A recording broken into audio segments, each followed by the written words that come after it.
Milli Bakar Bayramy halkara Nowruz güni münasibetli Nowruz ýaýlasyna ýaýbanylan bayramçyk dawarlary türkmen toýlaryna mahsus ýörgülerden goşdy. Ýurdumyň medeniýet we sunugy dostatlarynyň joşgyny çykyşlary, ajaýyp ýaýrada oturdulan baň nahalarynyň gül açan görnüşleri bir ýerde goralýan medeni köpçüliklerin şäherlerine bahry basyna mahsus ewüşkün çaýdy. Ýakymly owarlar, joşgyny tanslar we bagtyar zamananyň nurany günlerini wasp edýän çykyşlar häzirki döwrüň öz boşly wasp namasyna urly. Ajaýyp ýaýrada geçirilen bugün Nowruz, bugün milli bahar bayramy Bede watly atmady mekanyna atly bayramçyk dawarlary haýhaty pederlerimizin taryhyny dowamyna döredin we dünýäni tolyk ýolagalarynyň häzirki döwrüň ruhyna gowap derejede ötürýänyny hemde dowama tatarýanynyň aýdyň nişany özüne jelmedi. Köpetdağın dağ eteklerinin ajaýyp tebigaty, halkara Nowruz güni münasibetli gurulýan dawarlar belin ruha bitenen aýdym parlaýyş kyslardan goşup bayramçyk çäherleriniň derejesini we ähmetini belinde götürdi.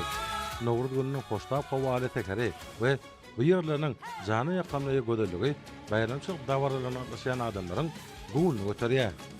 Soňra bir ýerde hormatly prezidentimiz arkadaly gahrman serdarymyzyň watandaşlaryna iýeren gutlanyň okunmagy bayramçyk dawarlarynyň ähmetini artyrdy. Arkadaly gahrman serdarymyzyň halkara Nowruz güni münasibetli halkanda iýeren gutlagyny şu ýylyň ýurdumyzda mukaddес garaşdyrmamyzyň şany 35 ýyllyk bayramynyň ýeňden bellenýäni barada aýdylýar. Şeýlede arkadaly gahrman serdarymyzyň belleşýäri tebigaty täzelenşiň, gülleşiň bayram bolan Nowruz insan kalbyna tämiz duýgulary eçilýär. Gödelligi, awadançlygy süýgü döredýär. Taryhy kökleri müňýyllyklaryň jümmüşine uzayan Nowruz gadymy döwürlerden bäri günnäger halklarynyň durmuşyna we medeniýetine mäkam ornaşypdyr. Nowruz bayramyna berja edilýän däp düsturlar her bir halkyň milli aýratynlyklaryny görkezmek bilen halklaryň arasynda dost sogonlygy, agzybyligi, parahaçlygy we anaşmagy berkidýär diýip döwlet başçymyzyň bayramçylyk gutlagyna bellenýär.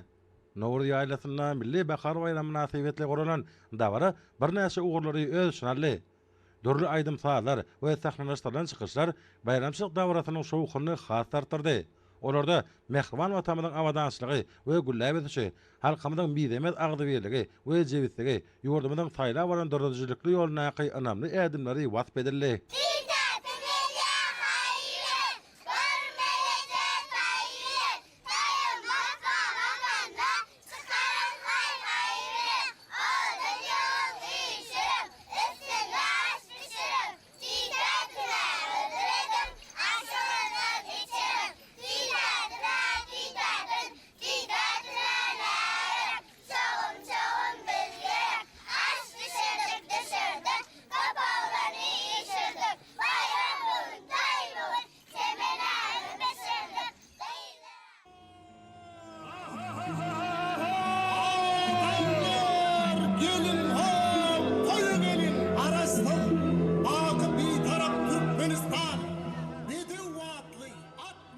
Nowruz ýaýlasyna folklor etnografik sahne eserlerine, artistlaryň çykyşlaryna, gadymy döwürlerden şu günlere çenli gelip ýeten Nowruz bayramynyň taryhy hemde däpler janlanyrly.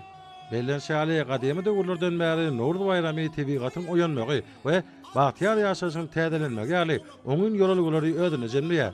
Bahar pastynyň bereketli ýağış ýagmyry bilen gelmegi bilen bu günjegin gözelligine, insan kalbyna oňun täsir edýän gudrat berdi. Dähmeseýär halkymyz sahabatly topragyň oýanşyny, onuň berekete bitsen ýanyny alamatlandyran täze güni Nowruzy ýagşy umyt arzuwlary bilen garşylady.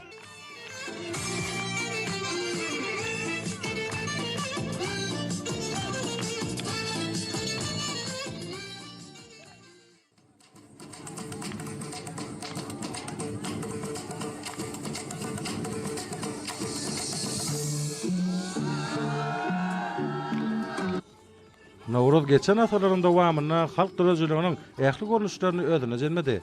Her kwatda ol dünýä medeniýetiniň aýrylmaz bölegi hökmüni ikrar edilen öz boşly miras hökmüne kabul edildi.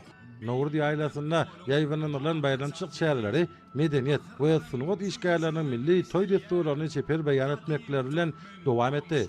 Sunugy dostatlarynyň dörejilik toparlanyň we ýaşaýak artistlaryň birlikdäki çykyşlary dawrat mejrada ýatdan çykmajak täsirler galardy. Çünki türkmen halkynyň toý desturlaryny dünýä nutgalyk ajaýyp ýörgüler öz beýany tapýar.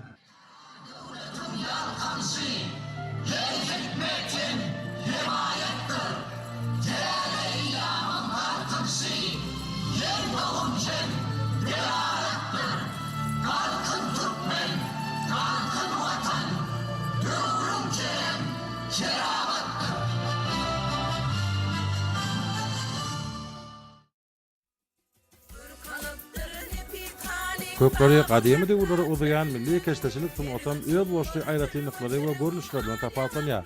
Keşteşilik, çepeşilik gymmaty, renklerin sağlaşygy, nagyslyň nefisligine tekitlenýär. Halçykda bolýaly, bu täsir sunutam inçe türlerem meseleden netde geçip gelýär. Eğer kuwata çeper illi keşteşilerimiň usbatlygy we zekini bilen milli keşteşilik sunuty kadimi däpleri we häzirki zaman meýilleri özüne sağlaşyp goşduryp, täze nagyslardan baýlaşdyrýar. Bu görnüşler bu ülke şehrede aydın yüze çıktı.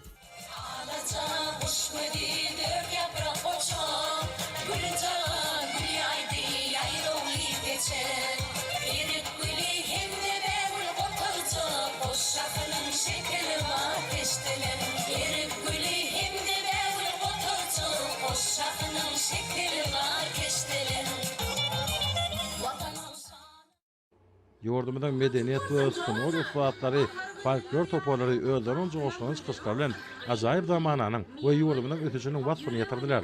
Belent ruha wetinen aýdym faýly çykyşlar yurdumyzda gahryman arkadamyň we arkadaly gahryman terdarymyň tagallalaryndan biňat bolýan beýik maksatlaryň, ötüşleriň belentliklerini nazarlayan yurdumynyň awadançylygynyň, halkymynyň bagtyar durmuşynyň senasy bolup ýanlandy.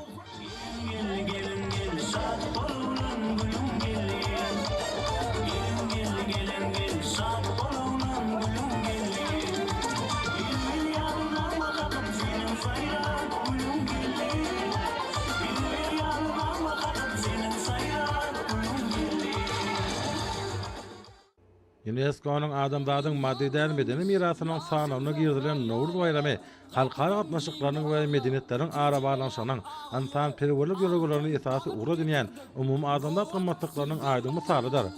Baharyň gelmegini, tebigatyň janlanmagyny, topragyň hasyllygyny we awadançylygyny alamatlandyrýan bu bayram halkaryň parahatçylyga hemde birinçilige bolan höwetini artdyrýar.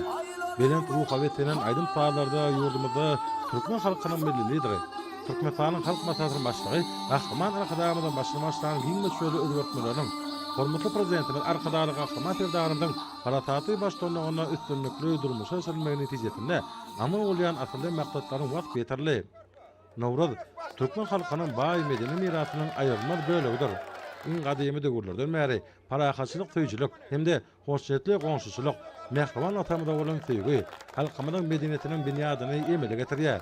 Bu asly ýöregelerin garaşly baky bir tarap Türkmenistan bede wagtly at muradım mekanyna täze taryhy döwrüň ruhyna gowat berjide ösdürýäni bilmek ýakamdy. Nowruz ýaýlasyna bayramçylyk münasibetli guralan medeni köpçüliklerin şäherler garaşly kemişeri bir tarap atamyň awadançylygyny güllä bezişini taýlap bolan dörejilik ýoly bilen önemli gadamlaryny alamatlandyran çykyşlary urly. Bahar tämirliginiň gülleşiň we täzelenişiň bayramy bolan Nowruz halklaryň arasyna hoşjetli gatnaşyklaryň kemaly gelmegine möhüm orna elýär. Şunun bilen baglykda paýhasy pederlerimizden ýaxşy desturlaryny, ýaşaýyş durmuş ýöregelerini we bayramyň däpleri giňden bir jaýdyrykdyr. Nowruz bayramy antan kalbyna ýaxşy häsiýetleri we hoşjetli duýgulary terbiýelýär, tebiigata, durmuşa, parahatçylyga söýgü döredýär. Şunun bilen baglykda halkara Nowruz güni münasibetli geçirilýän bayramçylyk şäherleriniň aýdym faýly dawaralaryň, folklor we tant toplarynyň çykyşlarynyň şany tinäniň ähmetini we derejesini hasa belende götürýänini bellemek ýakamdy. Nowruz bayramyna ýerine ýetirýän joşgyny aýdym faýlar agdy berilen hem dost ogonyň senatyna gurulýar. Pederlerimiz daşky urşa bilen baglanşykly ýaşamaň asly ýöregelerini tebiigata aýagly çemeleşmeň däplerini döredipdirler. Häzirki döwürde bu ýaşy desturlaryň hormatly prezidentimiň hemde gahryman arkadamyň ýyly tagallalary bilen ösdürýäni we dowam etdirýäni bellemek gerek. Munyň özi jemgyýetimizde möhüm qada bolan asly ýöregeleriň täze many mazmunyň baýlaşdyrylýanynyň nowata husutnamasydyr. Taryhyň dowamyna türkmen halky ansan galakly bedewlerine aýratyn sarpa goýupdyr. Asyrlary we dürli nesilleri baglanşdyrýan galgalanly at çapşyklary türkmen toýlarynyň esasy bedewleriniň birine urly. Ajaýyp ahaltaka bedewlerine atlanan özler çapakly barlar. Türkmenistana geçirýän milli bayramçylyklaryň hemişe başga gahrymanlar bolup durýar. Şunda gahryman arkadamynyň başlangyjy we tagalasy bilen döredilen halkynyň milli atütündäki oýunlar toparna möhüm ornuň değişikligini bellemek ýakamdy.